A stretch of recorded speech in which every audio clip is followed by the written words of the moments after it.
않게 하리라. 아멘. 어느 감옥에 한 죄수가 있었다고 합니다. 그런데 그 죄수들을 돌보는 간수가 있었습니다. 간수는 오랫동안 그 죄수들을 접하면서 자기 나름대로 한 가지 확신을, 철학을 갖게 되었습니다. 그는 사람들이 그 죄를 짓고 이 감옥에 오는 이유가 그들이 배우지 못했기 때문에, 교육을 받을 수 있는 기회가 없었고 그들을 도운 멘토가 없었기 때문이라고 확신을 갖게 되었습니다. 그러다가 어느 날 한 젊은 죄수가 들어오게 되었습니다. 그는 글을 읽지 못하고 쓰지도 못하고 또 배움이 없는 그런 사람이었습니다. 이 간수가 그 청년을 보면서 매우 불쌍한, 안타까운 심정이 들었습니다. 쯧쯧, 배우지 못해서 학교에 기회가 없어서 이곳에 들어왔을 거야. 저 청년도 그러한 기회가 없어서 그랬을 거야 하면서 그 청년을, 젊은이를 가르치기 시작했습니다. 처음에 청년이 거부하겠지 않겠습니까? 배우는 것에 익숙하지 않고. 그러나 계속해서 이 간수가 그를 돌봐주고 섬겨주고 가르쳐 주게 됩니다. 그러자 시간이 지나면서 글을 읽고 쓰는 실력이 부쩍 성장을 하게 되고 간수도 굉장히 뿌듯한 마음을 갖게 되었습니다. 시간이 지나서 이 죄수가 이제 수감이 끝나는 시간이 오게 됩니다. 그리고 이제 사회로 나가는 날 이 간수가 그 청년에게 격려하는 얘기를 합니다. 얼마나 뿌듯했을까요? 그에게 글을 가르쳤고 배움을 주었습니다. 이제 세상에 나가 배운 것을 좋은 일에 사용하도록 하게 새로운 인생을 살아가는 거야. 그렇게 등을 격려하고 그를 보내게 됩니다. 그런데 이것이 웬일입니까? 몇 달 후에 그 똑같은 죄수가 다시 감옥에 들어오게 되었습니다. 간수는 그를 보자마자 너무 놀랐습니다. 그리고 그가 들어온 죄목에 더욱더 당황을 하게 되었다는 이야기입니다. 그가 이 감옥에 다시 들어온 죄목은 문서 위조죄였습니다. 그를 몰랐을 때는 할 수 없었던 범죄를 그를 배우고 나니까 더 악하게 이러한 범죄를 했다는 것입니다. 하나의 에피소드지만 우리에게도 그런 마음이 있지 않을까, 간수의 마음이 있지 않은가, 좀 저 마음에도 그런 생각이 듭니다. 우리는 교육이 가방끈이 길면은 좋은 사람을 만들어낸다, 인격이 훌륭해지고 사회에 뭔가 보탬이 되고 그리고 리더가 우리를 인도할 수 있는 사람이 될 것이라는 그러한 생각을 기본적으로 갖고 있는 경향이 있습니다. 좋은 학교를 다녔고 좋은 점수를 받아 졸업한 사람은 우리가 존경할 만한 가치가 있고 또 인격이 있을 것이라는 그런 신뢰의 마음을 은근히 갖게 됩니다. 그리고 누군가를 도와줄 수 있을 만한 그러한 귀중한 리더가 되리라고 기대를 하지 않습니까? 근데 인생을 살아온 저와 여러분들은 오히려 많이 배운 분들이 그 배움에 버금가는 인격을 갖추지 못하고 덕성이 없으며 사람은 배움으로 바뀌는 것은 아니구나 하는 것을 우리 삶 속에서 많이 공감을 하게 됩니다. 많이 배웠다고 해서, 많이 안다고 해서 실제로 무엇이 옳은가 그른가를 탁월하게 분별할 수 있는 것은 아니구나 하는 것도 보게 됩니다. 배움이 많은 사람의 원래 인격과 원래의 덕을 배움이 더 향상시켜주는 것도 아니라는 것을 발견하게 됩니다. 인격이 안 된 사람이 지식만 늘게 되면은 더욱더 똑똑하게 범죄를 하게 됩니다. 그리고 이전 안 배운 사람보다 더 많은 피해를, 사회적인 피해와 아픔을 주는 것을 우리는 뉴스에서 어렵지 않게 듣게 됩니다. 그렇다면은 무엇이 사람을 바꾸고 무엇이 나를 바꾸고 어떻게 다른 사람들을 세워주는 힘이 될 수 있을까? 무엇이 그 요소가 무엇일까 하는 것을 우리 바울 선생님이 성령님을 통해서 오늘 그래서 저와 여러분들에게 말씀해 주고 계십니다. 성령님께서는 우리들에게 지식적인 correctness, 옳음보다 더 중요한 것이 있음을 말씀하면서 오늘의 본문 성경 말씀을 통해서 2000년 전 말씀이지만 오늘 성령님께서, 살아계신 주님께서 저와 여러분들에게 말씀하신 줄로 믿습니다. 오늘 바울이 던지고 또 저희가 반드시 다뤄야 될 성령님의 말씀은 무엇이 사람을 세워주는가 하는 것을 우리 근본적인 질문을 다시 한번 해보면서 나와 또 우리 공동체에 적용하는 그런 성령님의 시간 되시기를 축복합니다. 무엇이 사람을 세우는가? 여러분 주보에 두 가지 오늘 말씀을 요약을 해놨습니다. 바른 말씀의 지식이 나를 세운다 하는 것을 바울이 얘기합니다. 같이 해주시면은 겸손하게 해주시면 감사하겠습니다. 바른 말씀의 지식이 나를 세운다. 우리 1절 보시면은 바울이 이러한 지금 얘기를 하고 있는 배경을 좀 이해할 수 있습니다. 왜 갑자기 이러한 지식에 대한 얘기를 하는가?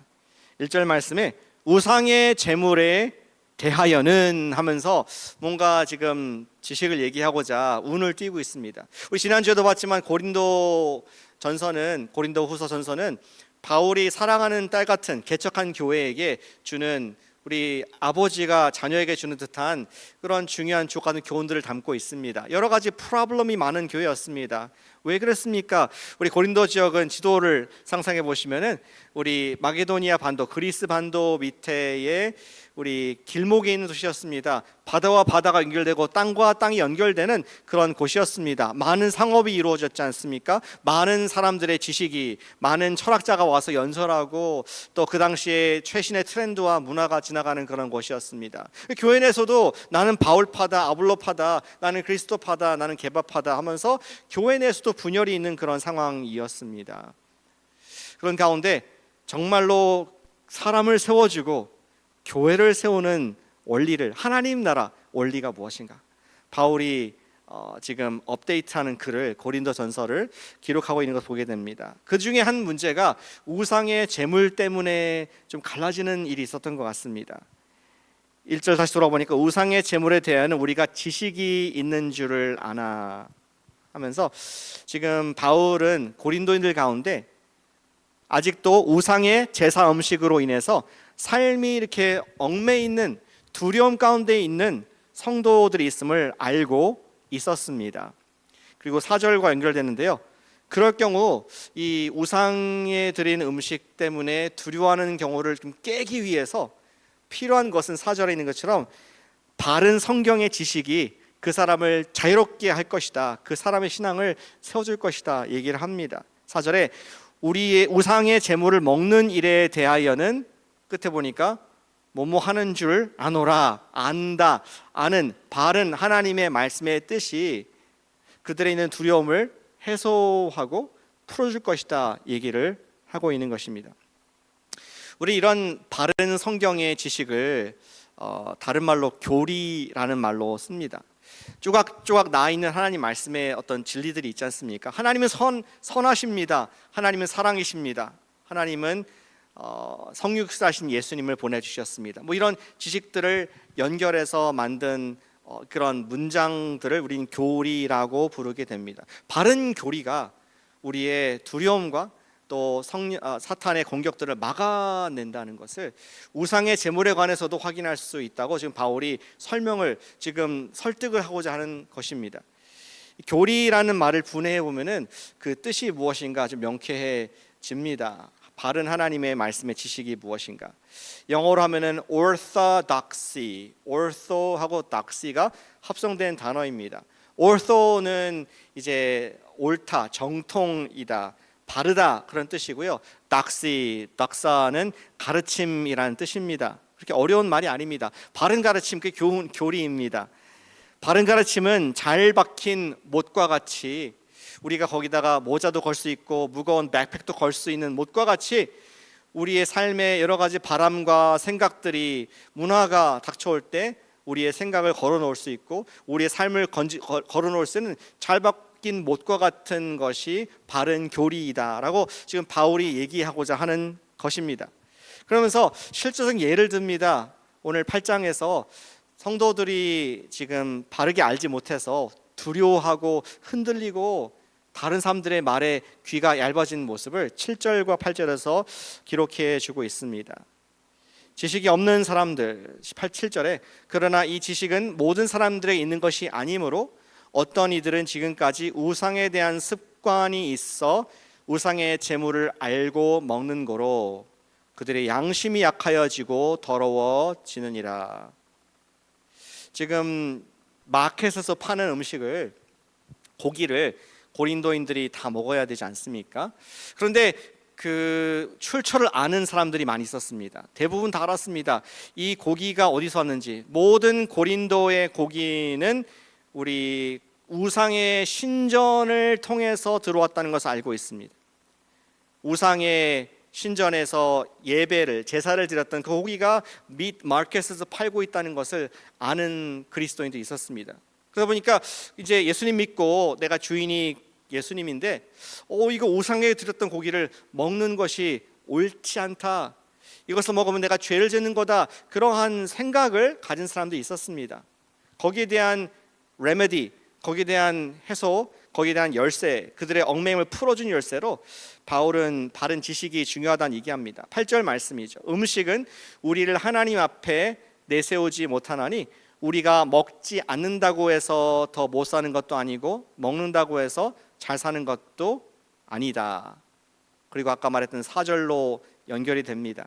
4절 말씀 다시 보시면은, 그러므로 우상의 제물을 먹는 일에 대하여는 우리가 우상은 세상에 아무것도 아니며 또한 하나님은 한 분밖에 없는 줄 아노라. 우리가 우상은 다 귀신의 어떤 거짓말이고, 그러나 진짜 한 분 하나님, 영이신 하나님밖에 없다는 것을 아는 지식이 있는 우리는 우상에게 드렸던 음식이든 뭐 신전에서 했던 음식이든 음식은 음식일 뿐 우리를 해하지 못하는 것을 아는 지식이 있다. 이 지식이 우리를 자유롭게 하고 이 지식으로 말미암아 우리가 두려움 없이 살 수 있다 하는 것을 지금 바울이 말씀하고 있습니다. 인류는 역사상 많은 미신과 잡신을 섬겨왔고 지금도 섬기고 있습니다. 그리고 오늘날까지도 미신은 떠나가지 않고 있습니다. 왜 그렇습니까? 왜 사람들이 미신에 현혹됩니까? 심지어 제가 듣기로는 한국의 기독교인들, 또 방송하는 분들조차도 그들이 뭐 사주, 운세, 우리 결혼하기 전에 뭐 이런 점 보는 거, 그런 것들을 너무 문화와 가볍게 생각하는 것을 보게 됩니다. 왜 그런 것들을 의지하고 또 그것에 영향을 받습니까? 바른 지식이 없기 때문입니다. 그러나 바울이 말한 것처럼 그러나 그리스도인들은 알고 있습니다. 6절에 만물은 하나님에 의해서 만들어진 것이고 그것의 주인은 그리스도라는 사실을, 바른 지식, orthodoxy, 하나님의 진리의 말씀을 알고 있기 때문에 우리는 두려워하지 않는다. 우리는 그 지식으로 풀림을, 노임을, 두려움에서 벗어날 수 있다 하는 것을 얘기하고 있습니다. 모든 것의 주인이신 하나님이 알기 때문에 우리는 만물을 두려움의 대상, 섬김의 대상이 아니라 관리의 대상, 그리고 우리가 이용할 수 있는 하나님의 선물인 것을 알게 되는 것입니다. 심지어 저와 여러분들은 죽음조차도 두려워하지 않는 줄로 믿습니다. 아멘이십니까? 예수님께서 죽음을 십자가에서 도말하시고 부활하셔서 우리의 구세주와 주님이 되시고 우리 예수님께서 우리에게 부활의 생명을 주신 줄 믿습니다. 우리 그러한 지식, 그러한 믿음이 있기 때문에 심지어 가족이 세상을 떠난 죽음 앞에서도 슬프죠. 하지만 너무 슬퍼하지 아니하는 우리 죽음 앞에서 오히려 소망할 수 있는 믿음까지 갖게 되는 줄로 믿습니다. 우리는 죽음을 두려워하는 자가 아니라 죽음을 비웃을 수 있는 상대가 됩니다. 그러나 그러한 지식이 없는 사람은 죽음은 끝이기 때문에 절망하고 크나픈 슬픔에 빠지게 되는 것을 보게 됩니다. 그 두려움과 슬픔과 절망이 우리 하나님 말씀 바른 지식이 없을 때 찾아온다. 우리 옛날에 우상에게 드렸던 제물의 이야기를 통해서 바울은 오늘도 성령을 통해서 말씀하고 계십니다. 사랑하는 여러분, 내가 여러분 각자가 바로 서기 위해서 말씀을 알기에 힘쓰시고 말씀에 헌신된 우리 코너스톤 교회 성도가 되시기를 축복합니다. 우리 잘 아시는 말씀인데 요한복음 예수님께 주셨던 말씀, 많은 대학들이 즐겨하는 말씀인 것 같아요. 모토에 쓴 8장 32절 말씀 같이 읽겠습니다. 우리 화면에 있죠. 같이 읽겠습니다. 진리를 알지니 진리가 너희를 자유롭게 하리라. 한 번 더요. 진리를 알지니 진리가 너희를 자유롭게 하리라. 아멘. 진리가 우리를 밝혀준다. illuminate. 어두운 방에 불을 스위치 켰을 때 확 켜져가지고 얼굴이 보이고 사물이 보이듯이 진리가 우리가 그냥 알고 있는 생각, 문화가 주는 어떠한 컬처가 주는 영향력, 이것이 아니라 하나님 말씀의 등불이 나에게 주시는 진리가 무엇인가, 그것을 알므로 말미암아 우리는 기쁨과 안전함을 누릴 수 있습니다. 몇 개월 전에 한 성도님과 대화를 한 적이 있습니다. 그는 두려워하고 있는 상태에서 저한테 1대1로 면담을 신청한 것이었습니다. 그는 그런 말씀을 어렵게 하시더라고요. 자기가 성도신데, 어쨌든 예수 믿으셨는데 술을 마시고 실수로 홧김에 내가 하나님을 저주하고 하나님께 불평을 했습니다. 근데 거기에 대한 굉장히 마음의 자책이 있었던 것 같습니다. 수일 동안 잠을 못 잤고 두려움이 있는 상태에서 더 이상 괴로워서 견딜 수 없어서 저한테 질문을 한 것이었습니다. 목사님, 제가 성경에서 알기로는 하나님 앞에 용서받지 못할 죄가 있는데, 성령 회방죄가 있는데, 혹시 내가 하나님 앞에서 용서받지 못할 죄를 짓고 나는 지옥 가는 것 아닙니까? 그러한 질문을 해 오셨습니다. 우리 목자님들, 셀리더님들 그런 질문을 하신다면 뭐라고 답을 하시겠습니까? 안타깝네요. 하나님 욕하셨습니까? 아마 지옥으로 가까이 가지 않았습니까? 이런 말 할 수 없지 않습니까? 그러나 하나님께 대해서 실수한 것에 큰 죄책감을 느끼며 그는 찾아온 것이었습니다. 저는 그분에게 성경 말씀을 얘기했습니다. 사실 저는 하나님도 아니고 우리 성도님의 어떤 책임질 수 있는 전혀 그런 위치도 아니고 똑같은 사람입니다. 근데 제가 알고 있는 말씀, 교리를 말씀드리겠습니다. 제가 알고 있는 우리 성도님께서 말씀하시는 성령 회방죄는 이것입니다. 예수님께서 말씀하신 용서받지 못할 죄는 하나님의 은혜와 성령의 역사를 끝까지 거부하고 회개하지 않는 완악한 마음의 상태를 가진 사람이 짓는 죄입니다. 다시 말해서 예수님을 never ever ever 끝까지 거부하는 사람은 용서할 길이 없다는 것이죠. 남녀가 결혼을 하고 싶고 남자가 프로포즈했는데 여자가 끝까지 나는 결혼하겠다 그러면 결혼이 성사될 수 없는 거 아니겠습니까? 남자의 사랑이 부족해서가 아니라, 마찬가지로 끝까지 예수님의 사랑을, 하나님 은혜를 거부하는 그러한 상태에 있는 사람이 성령 회방죄, 예수님을 믿지 않는 죄가 바로 용서받지 못할 죄입니다. 그래서 질문했습니다. 성도님께서는 예수님 믿으셨습니까? 그러니까 예. 성도님께서는 예수님 앞에 지금 회개하는 마음 갖고 계십니까? 예. 그러면은 never, 성도님께서는 성령 회방죄, 이 용서받지 못할 죄를 범하신 것이 아닙니다. 그러면 성경 말씀을 제가 읽어드렸습니다. 그리고 그 말씀을 여러분께도 읽어드리겠습니다. 요한복음 10장 28절 말씀입니다. 예수님께서 약속하시기를 내가, 예수님께서 그들에게 영생을 주노니 영원히 멸망하지 아니할 것이요 또 그들을 내 손에서 빼앗을 자가 없느니라. 아멘. 우리 한 번 받은 구원은 영원한 줄로 믿습니다. 그리고 오직 그 구원을 빼앗을 사람은 한 사람밖에 없는데 그 구원을 주신 하나님께서 취소, 무효, 너는 도저히 내 아들의 피로도 구제불능이야. 그렇지 않은 이상 취소할 수 없는데, 그 다음 구절에 보면은 아버지는 만유보다 크심에 아무도 아버지 손에서 빼앗을 수 없다. 어떠한 권세, 어떠한 능력, 심지어 하나님 자신도 그것을 취소하지 않겠다고 하셨기 때문에 성도님의 구원은 안전합니다. 그 말씀 들으니까 이게 뭔가 짐이 크게 이분의 등에서 정말 사라지는 것을 제가 보게 되었습니다. 너무나 큰 기쁨을 누리시며 평안을, 그리고 감사를, 은혜를 누리시는 그분의 모습을 기억을 하고 있습니다. 사랑하는 여러분, 말씀의 지식이 여러분들을 세우신다는 것을 기억하시기를 축복합니다. 이번 여름에도 매일 성경을 통독하는 가운데 묵상하고 순종하기를 권면을 드립니다. 지금 6월 중순에 들어왔죠. 이제 연초에 하셨던 결단들, 우리 통독에 대한 결단들이 조금 희미해지면서 올해도 틀렸어 하는 분들 계실지 모르겠습니다. 그래서 성경 통독은 모든 내용을 완벽하게 이해하기 때문에 그거 내가 알고 읽었는데 생각은 안 하시길 바랍니다. 계속 다시 pick up, rep, read 하나님의 말씀을 다시 한번 붙들고 읽으시는 6월 되시기를, 부스트업 되시기를 격려하고 축복합니다. 성경을 읽다 보면은 창세기, 출애굽기, 레위기 가서 이제 한 번에 그 언덕이 있지 않습니까? 어려운 제사 제도가 쭉 나오면서 좀 헤매고 내가 다 이해 못하고 영적 의미가 있을 텐데 다 모르겠다, 그냥 힘드니까 포기한 경우가 있습니다.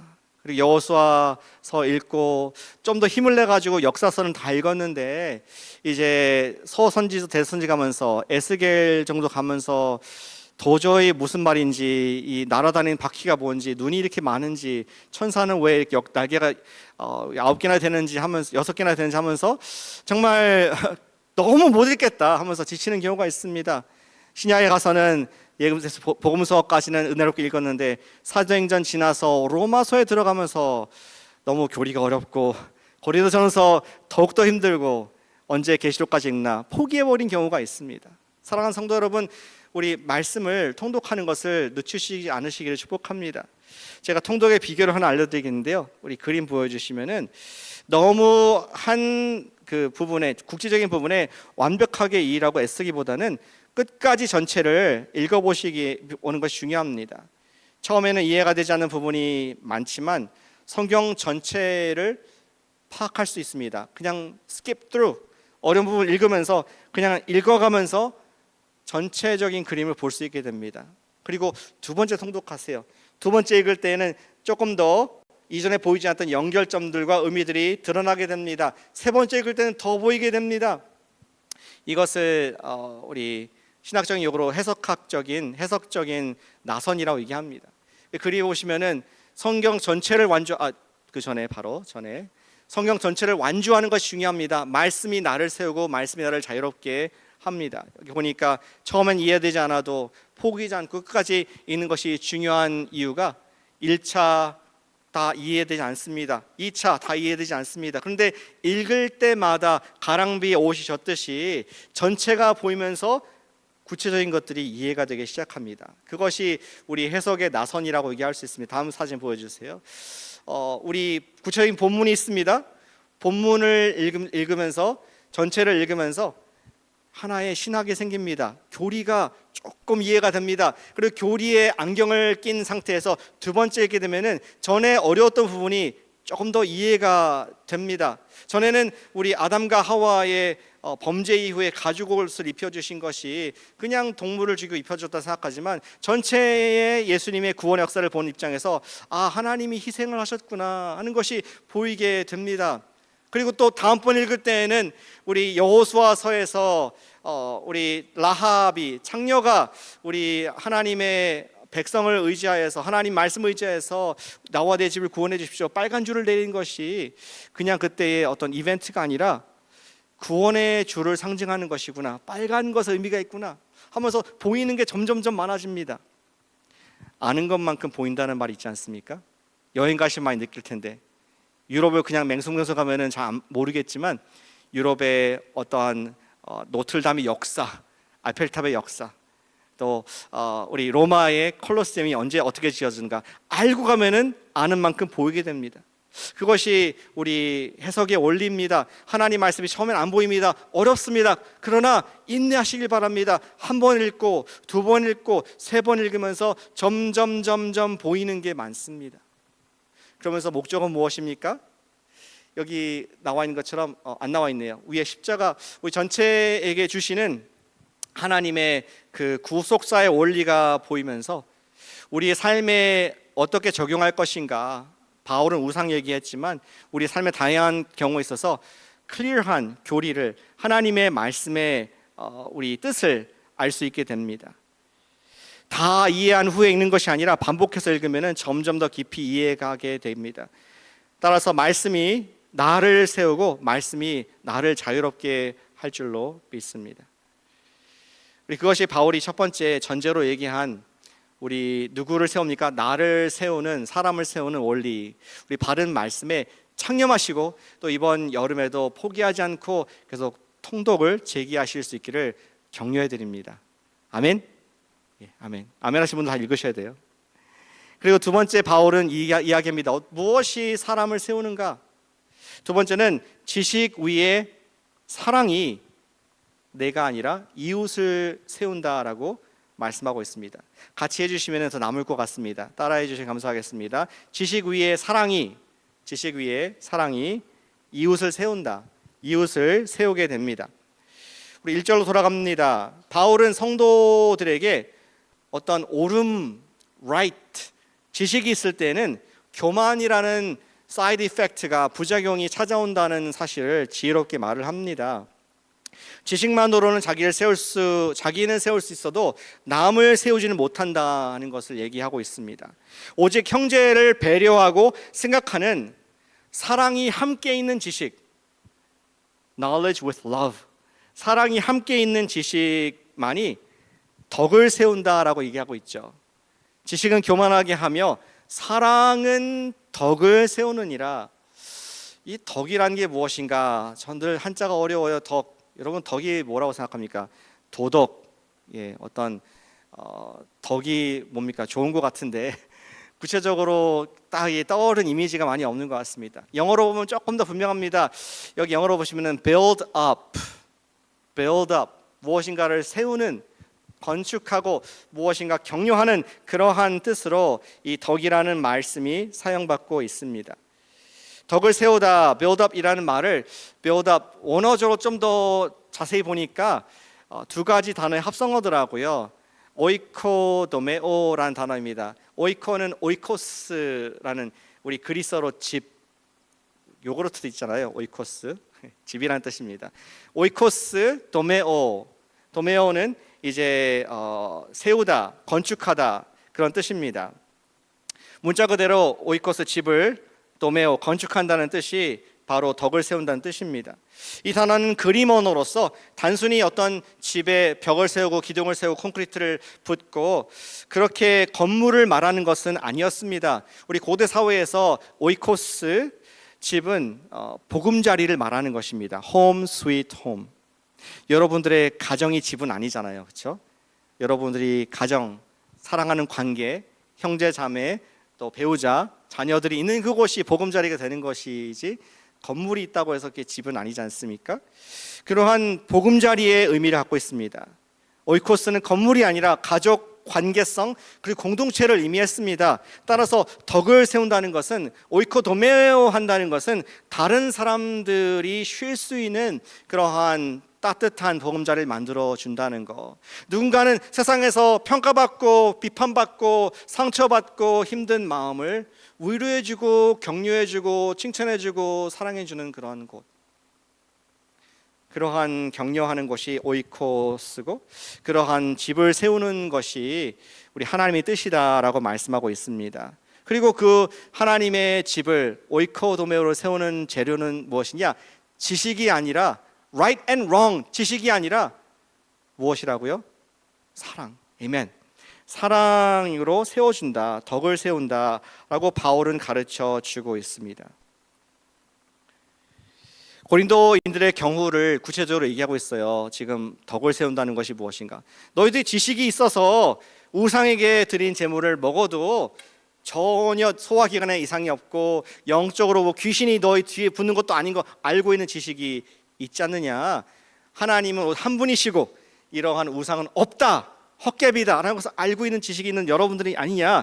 그런데 구절에 보니까 지식에 의거한 자유가, 내가 누릴 수 있는, 누려야 되는 그런 자유가 믿음이 약한 자들에게는 걸림돌이 되고 또 쓰러지고 범죄하지 않도록 주의하라라는 말씀을 구절에서 하고 있습니다.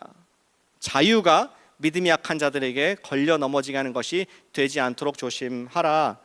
그리고 10절에서도 말씀을 하고 있습니다. 왜냐하면 사랑이 동반되지 않은 지식은 사람을 세우는 것이 아니라, 나는 옳게 느껴지고 나는 속시원할지 모르겠지만, 자유를 누릴지 모르겠지만, 누군가 그것이 아직 지식이 되지 못하고 여기에 들었다 할지라도 아직 여기에 내가 확신이 없는 믿음이 약한 자들에게는 넘어질 수 있는 걸림돌이 될 수 있다. 10절에 지식이 있는 네가 우상의 집에 앉아 먹는 것을 누구든지 보면 그 믿음이 약한 자들의 양심이 담력을 얻어 우상의 제물을 먹게 되는 것이 아니느냐.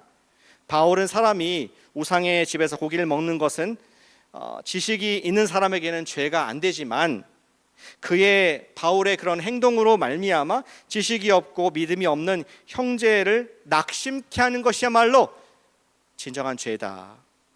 사랑하지 않는 것이 죄다.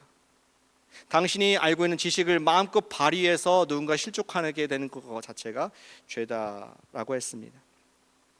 따라서 12절, 13절 말씀하기를 바울은 사람이 음식으로 실족해 된다면은 나는 never ever 다시는 영원히 고기를 먹지 않겠다. 오늘날에는 우상의 성전이 없어서 다행입니다. 제가 고기를 못 먹을 뻔했습니다. 근데 바울은 누군가가 나의 자유를 행하는 내 영적인 지식 때문에 내가 옳게 생각하는 것 때문에 누군가가 낙심된다면은 내가 안 하겠다, 자유를 제한하겠다, 이러한 이야기로 오늘 중요한 교훈을 주고 있습니다. 저는 우상의 집에서 앉아서 밥을 먹은 적은 없습니다. 그런데 생각해 보니까 그런 일이 있었습니다. 언제 청년부에서 나눴던 얘기인데요. 불교의 사찰에 가서 절밥을 먹은 적이 있었습니다. 맛있었습니다. 고기가 없는 비빔밥, 고추장도 굉장히 맛있고, 많은 분들이 아는 것 같이 저는 군악대에서 군 생활을 했습니다. 대한민국 군대에는 종교의 자유가 있죠. 기천불, 기독교, 천주교, 불교, 부대 내에 교회도 있고 성당도 있고 사찰도 있습니다. 일요일 날 종교 활동을 할 수 있습니다. 그런데 군악대에 있다 보니까 종교적인 날들이 찾아왔을 때 군대 내에 있는 교회 사찰 성당에 가서 불려가서 연주를 해야 될 경우가 있었습니다. 물론 본인이 양심상 못하겠다면 안 해도 됩니다. 한 번은 군대 사찰에서 석가탄신일을 기념하여서 군악대가 연등회 법회에 초대를 받았습니다. 연주를 해야 되는데 악보를 미리 받지 않습니까? 찬양팀에도 매주 미리 악보를 주잖아요. 악보를 주는데 찬불가를 받았습니다. 찬송가가 아니라 찬불가, 그런 게 있는지 몰랐습니다. 그리고 또 이제 많은 사람들이 이제 그것을 연주하고 이게 연습하도록 요구를 받았던 기억이 납니다. 근데 제가 그 당시에 이제 군 생활했지만 전도사로 있다 왔지 않습니까? 전도사가 찬불가를 연주해도 되나? 그리고 주어진 곡이 지금도 기억이 나는데 삼귀의라는 노래였습니다. 거룩한 부처님께 귀의합니다. 거룩한 스님께 귀의합니다. 이런 거를 연주를 해주고 이렇게 해야 되는 그런 상황이 된 것이었습니다. 그런데 군악대 내에서 저와 가까운 두세 명의 기독교인들이 있었습니다. 그리고 부대 교회에 그들과 함께 교회의 성가대도 섬기고 있었습니다. 매주 주일날 분교 행사를 나가서 찬불가를 연주해야 하느냐에 대한 대화를 일부러 했습니다. 그냥 무턱대고 가지 말고 한번 대화해보자. 우리 가운데 불편한 마음이 있는가, 그런 대화를 했습니다. 결국 우리가 서로 대화가 잘 되었고 또 입장을 이해하고 불교 행사 가서 연주를 하기로 했습니다. 저의 생각은 매우 명확했습니다. 비록 찬불가를 연주하고 절에 가서 밥도 먹을 것이었지만 하나의 군이 지원하는 우리 대민 행사일 뿐, 또 불교의 부처가 그 법회를 받는 것도 아니고 그 절에서 나오는 음식을 먹었다고 해서 내 안에 사천왕성이 사천왕들이 와가지고 나를 괴롭히는 것도 아니고 예수님 믿는 나에게 아무것도 할 수 없다는 것을 알기에 갈 수 있었습니다.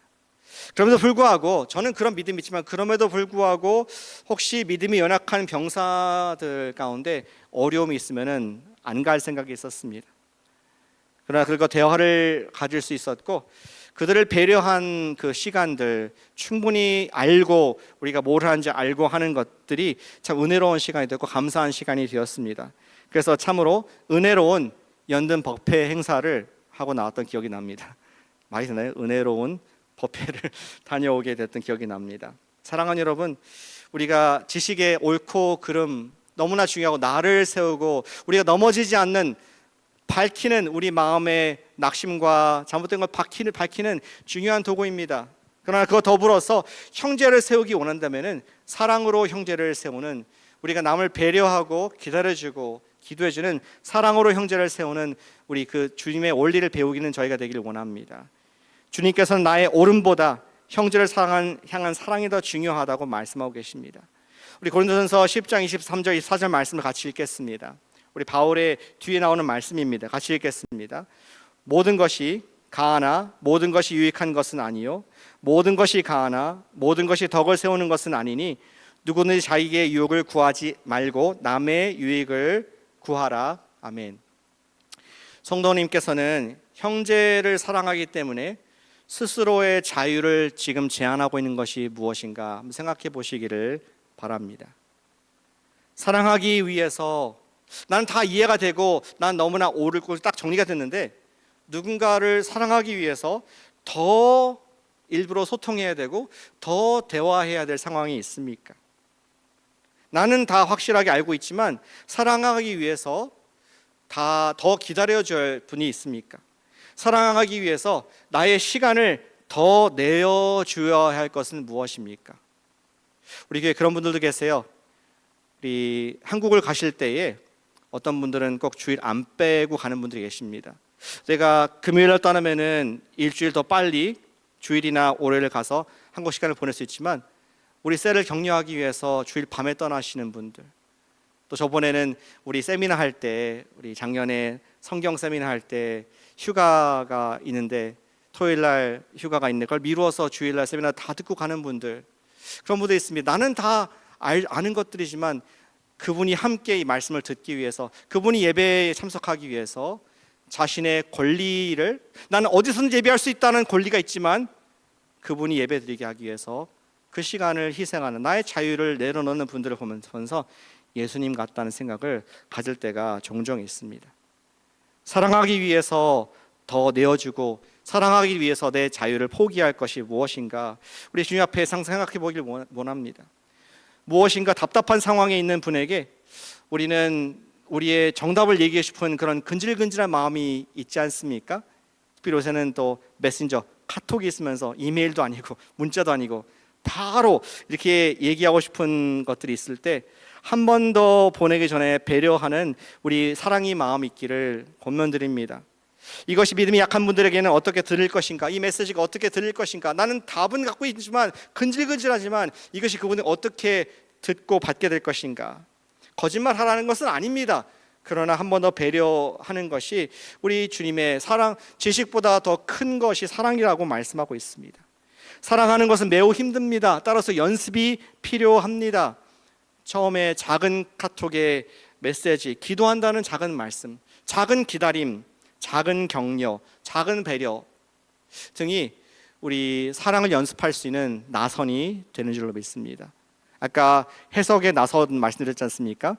성경을 읽어가면서 점점 지식이 쌓이고 우리의 머슬이 되듯이 사랑의 나선도 보여주세요. 사랑의 나선도 있습니다. 내가 누구를 배려하고 사랑하는 것이 힘들지만 작은 기다림, 작은 기도, 작은 메시지 하나가 점점점 쌓여서 사랑을 연습하게 되고 우린 예수님의 사랑을 실천할 수 있게 되는 공동체가 됩니다. 이번 주에 제가 총회를 다녀왔지 않습니까? 우리 한인들을 따로 만나는 한인 침례교 총회도 있고 또 같은 지역에서 우리 미국 본 우리 SBC 총회도 있습니다. 그리고 우리 한인 총회 내에선 소그룹들이 있습니다. 저도 본의 아니게 총회에서 목회자님들의 교육을 담당하는 우리 교육 부서에 속해 있고 또 그 부서의 부장 역할을 하고 있습니다. 그리고 12명의 목사님들이 함께 발런티어 하면서 우리 교육부서를 섬기고 있습니다. 모두 다 발런티어입니다. 저와 같이 목회를 하는 바쁜 분들입니다. 그런데 목사님들과 함께 사역한다는 것이 쉽지 않다는 것을 또 좀 발견을 하게 됩니다. 어떤 목사님들은 총회에 온다고 메시지 줬는데 안 오신 분도 계시더라고요. 좀 당황스럽지 않습니까? 또 어떤 분 심지어 총회에 왔는데 우리 교육부 모임에 참석을 못하기도 합니다. 못 온다고 말도 안 하고 그냥 안 나타나는 겁니다. 지금 제가 고발하는 거예요, 목사님들. 근데 그거 보면서, 이번에도 그런 거 보면서 우리 셀 리더님들이 생각났습니다. 셀 리더 모임, 셀 모임하기 얼마나 힘드실까. 셀 가족이 온다 그래서는 안 나타나고 연락이 안 되고 또 모이지 않고, 그러한 비슷한 감정을 느끼게 되었습니다. 카톡 전화해도 잘 연락이 안 되는 목사님들이 계십니다. 그럴 때 제 마음속에는 그런 마음이 들죠. 목사님이 그러시면 안 되는데 라고 막 메시지를 쓰고 싶다가 판단을 멈출 때가 있습니다. 그리고 그렇게 생각합니다. 내가 모르는 어떤 목회적인 상황이 있으시겠지, 오고 싶어도 오지 못하는 사정이 있을 것이라는 영어로 benefit of the doubt을 드리는 연습을 이번 주에 좀 하게 되었습니다. 여러분들 benefit of the doubt이라는 표현을 들어보시지 않습니까? 미국에 사시면서 benefit of the doubt, 직역하면은 의심이 있을 때에 나쁘게 생각하는 것이 아니라 의심이 있을 때에, doubt이 있을 때 상대방에게 benefit, 판단해 주는, 우리 유리하게 판단해 주자는 뜻입니다. 상대방의 의도나 행동이 분명하지 않을 때에 나쁘게 해석하기보다는 좋은 의도였을 것으로 믿어주는 태도가 benefit of the doubt, give them the benefit of the doubt. 과연 그렇게 했더니 은혜롭게 또 순조롭게 일이 진행되는 것을 보게 되었습니다. 사랑하는 여러분, 해석적 나선과 같이 사랑의 나선을 연습하는 우리 코너스톤 교회 예수님의 성도 되시기를 축복합니다. 우리는 늘 추구할 대상이 예수님입니다. 예수님, how did you do it? 예수님은 어떻게 사랑하셨습니까? 우리가 사랑의 나선을 연습하다 보면은 우리를 서로 세워주는 그리스도의 집으로 우리 교회가 세워주는 것을, 세워지어가는 것을 경험하게 될 줄로 믿습니다. 사랑하는 여러분, 오늘 바울의 말씀은 분명합니다. 성령님께서 여러분과 저에게 말씀하시는 말씀은 자명합니다. 지식으로, 하나님의 바른 말씀으로 나를 세워가고, 나 자신을 세워가고 예수님의 사랑으로 형제를 세워줄 때에 나 혼자 구원받고 하늘나라 가는 것이 아니라 하나님께서 계획하신 대로 우리들 하나님 나라가 이루어지고 그분이 함께 하나님의 영광 속에 들어가는 그런 하나님의 덕을 세우는 여러분들에게 주인공 역할을 쓰시게 되실 줄 믿습니다. 우리 말씀으로, 진리의 말씀을 헌신하길 바랍니다. 아멘이십니까? 그것이 여러분들을 세워줄 줄 믿습니다. 그리고 우리가 잊지 않고 예수님의 사랑으로 형제를 세워줌으로 말미암아 하나님의 나라를 확장해 가시는 여러분들의 가정, 여러분들의 셀, 우리 코너스톤 교회가 되시기를 주님의 이름으로 축복하며 기도합니다. 아멘. 우리 이 시간